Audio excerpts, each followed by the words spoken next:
Bonjour et bienvenue ou re-bienvenue, j'espère re-bienvenue sur la chaîne du Culte du Dé, donc troisième vidéo et première vidéo de ma série sur comment choisir, on va dire, son jeu d'escarmouche, son jeu de bataille, je vais y arriver.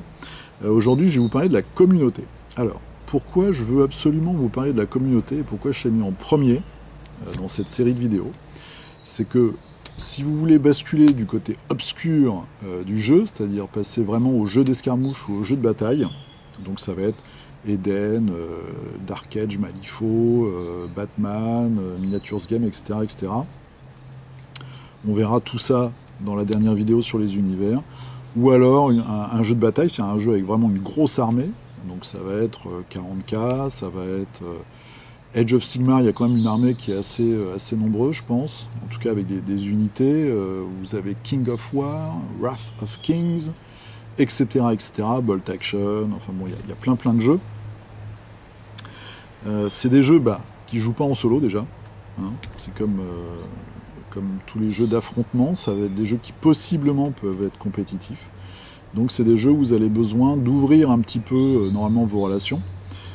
Pour rencontrer plein d'autres joueurs, parce que c'est ça qui va faire l'intérêt du jeu, ça va être de rencontrer d'autres joueurs, d'avoir des façons différentes de jouer, même dans un même univers d'un jeu, rencontrer toutes les factions, etc. C'est ça qui vraiment fait le sel de ce type de jeu. Bon, sachant qu'une communauté, pour moi, ça commence à deux. Hein. Le premier jeu d'escarmouche, ça a été pour moi Blood Bowl, même si c'est pas vraiment un jeu d'escarmouche, mais ça y ressemble un petit peu. Et pendant un an, j'ai joué avec mon meilleur pote. Toutes les semaines, on se voyait, on faisait des parties. Donc voilà, ça peut commencer à 2 personnes. Après, on a joué à 3, et puis etc., etc.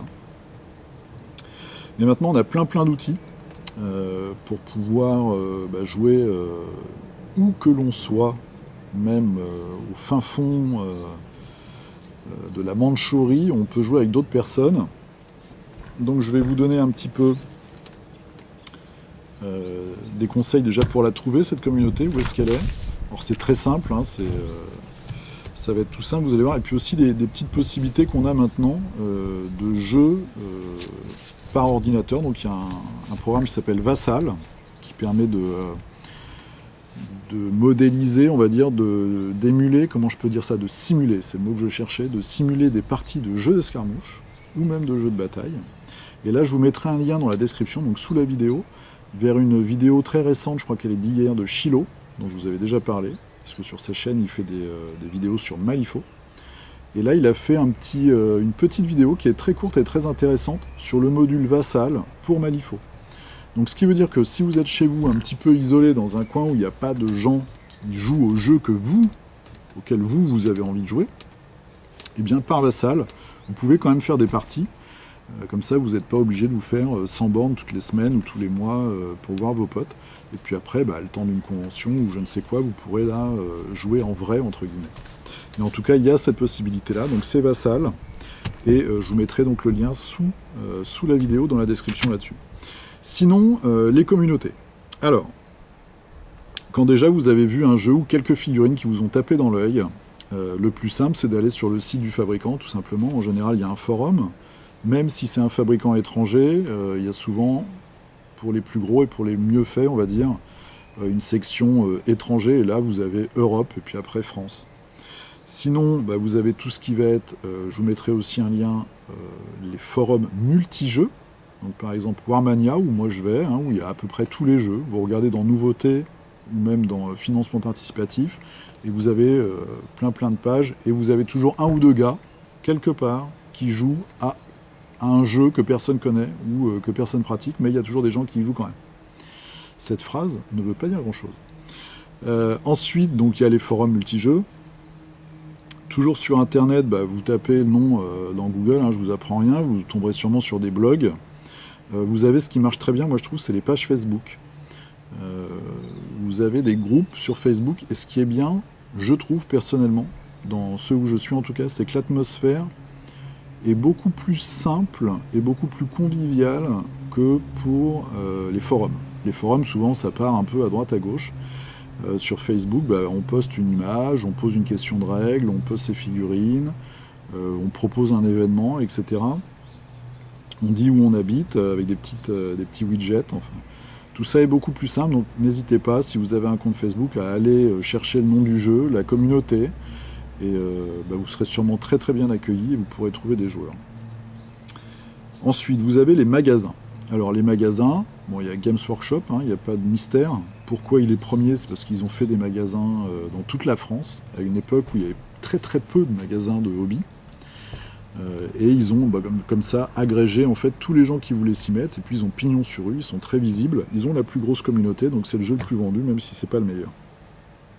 Après, chacun joue à ce qu'il veut. Donc les magasins, si vous avez la chance d'avoir un magasin ou un café-jeu aussi, moi j'aime bien aller dans un café-jeu près de chez moi, là vous allez rencontrer des joueurs.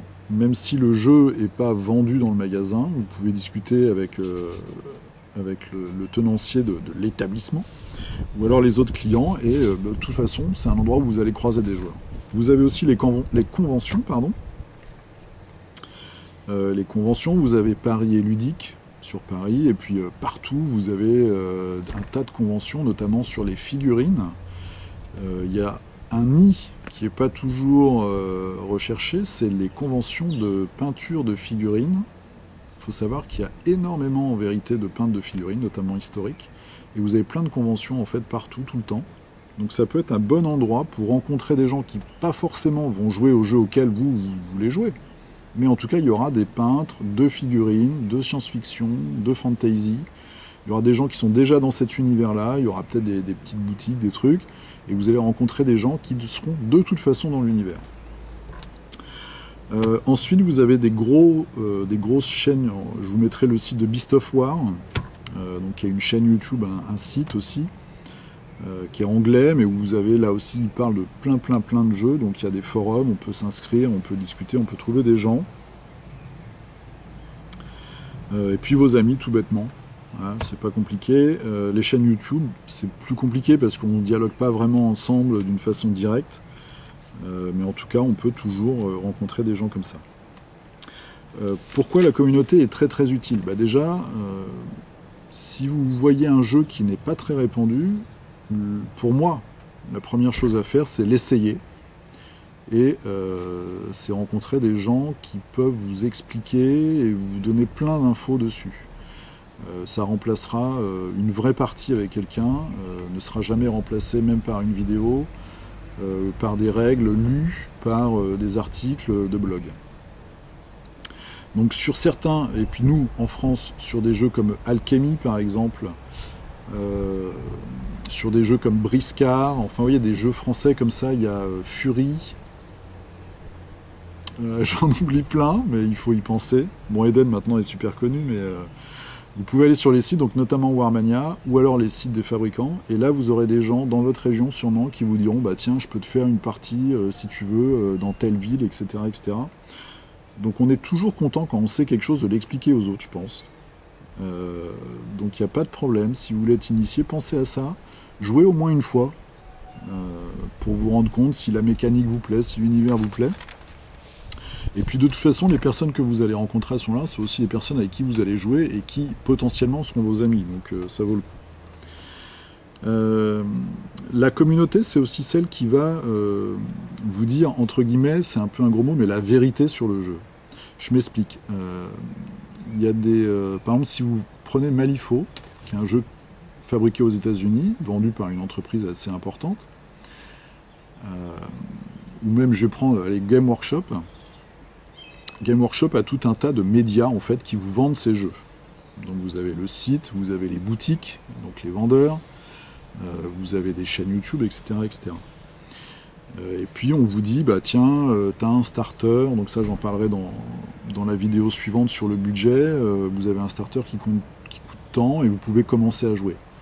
Souvent, je dirais pas que c'est un mensonge, mais si vous voulez jouer d'une façon confortable ou à un format par exemple de tournoi, il va falloir investir beaucoup plus d'argent. Ou alors par exemple, un truc tout bête, vous allez voir un jeu qui vous plaît, vous allez regarder les figurines sur le site et vous allez commander une faction. Et en fait, vous avez un style de jeu, c'est vraiment important, hein, qui ne correspond pas à ça en fait. Je vous donne un exemple qui parle à tout le monde. Si vous êtes quelqu'un d'extrêmement raffiné, on va dire, qui aime tendre des embuscades, courir dissimulé dans la forêt et tirer des petites flèches, et sur un univers futuriste, par exemple, vous voyez une faction, oh, les figurines sont super belles, vous prenez le starter, et en fait il se révèle que la façon de jouer de cette faction, c'est plutôt un côté orc. C'est plutôt, voilà, on va foncer dans le tas, on est au corps à corps. En posant des questions très simples sur les forums, vous allez pouvoir savoir un peu le type de jeu de chaque faction. Des fois, et souvent d'ailleurs, il y a déjà des gens qui ont rédigé des posts là-dessus. Vous allez savoir aussi si le jeu est très compétitif ou pas, si ça vous correspond ou pas. Par nature, les jeux sont compétitifs, mais il y en a où l'atmosphère est vraiment détendue. Et il y en a d'autres au contraire.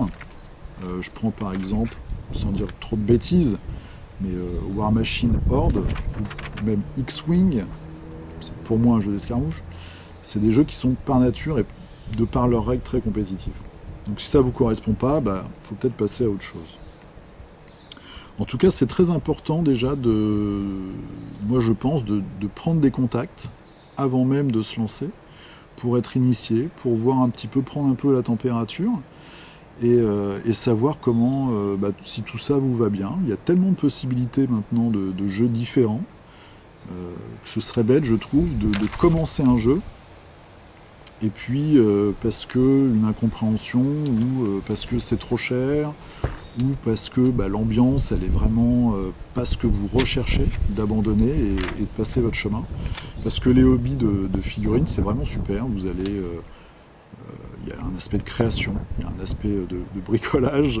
C'est un peu marrant de dire ça, mais c'est vraiment ça. Quand vous faites des décors par exemple, il y a un aspect stratégique, un aspect où on va réfléchir à sa composition, un petit peu la stratégie qu'on va mettre en place. Il y a un aspect de compétition, il y a un aspect d'échange, on va se marrer, on va rencontrer un tas de gens. C'est vraiment très complet comme hobby, et ce serait dommage de passer à côté. Donc voilà, ma première vidéo et mon premier conseil, c'est avant même d'acheter quoi que ce soit et de se lancer, mettez un petit doigt dans la communauté, allez sur les forums, allez sur les pages Facebook, prenez la température, demandez comment ça joue, où ça joue, demandez à être initié par quelqu'un qui serait près de chez vous, ou par Vassal, comme je vous ai dit tout à l'heure, pour voir un petit peu si tout ça vous correspond. Et puis n'hésitez pas à farfouiller un peu à droite à gauche pour avoir des informations. Écoutez, c'est tout ce que j'avais à vous dire pour cette première vidéo. Donc n'hésitez pas surtout à mettre des commentaires, si vous avez des commentaires sur cet aspect-là, la communauté, des idées. À la fin des 5 vidéos, je pense que je reprendrai tous les commentaires et je ferai peut-être une 6e vidéo en fait avec toutes vos idées. Voilà, toutes les idées que moi j'ai pas eues, je remettrai les vôtres, les corrections aussi, parce que des fois je me trompe. Par exemple, avant-hier j'ai dit que Shadows of Brimstone était en retard de 8 ans, c'est 4 ans. C'est déjà beaucoup 4 ans, mais c'est pas 8. Donc voilà, donc n'hésitez surtout pas à mettre des commentaires. Et puis la prochaine vidéo, ce sera sur le budget. Donc si vous voulez passer du jeu de plateau au jeu de figurines, eh bien je vous raconterai un petit peu tous les budgets auxquels il faut faire un petit peu attention avant de se lancer, pour pas avoir de mauvaises surprises. Voilà, jouez bien, portez-vous bien, et puis je vous dis à la prochaine pour la deuxième partie, donc le budget. A plus, salut!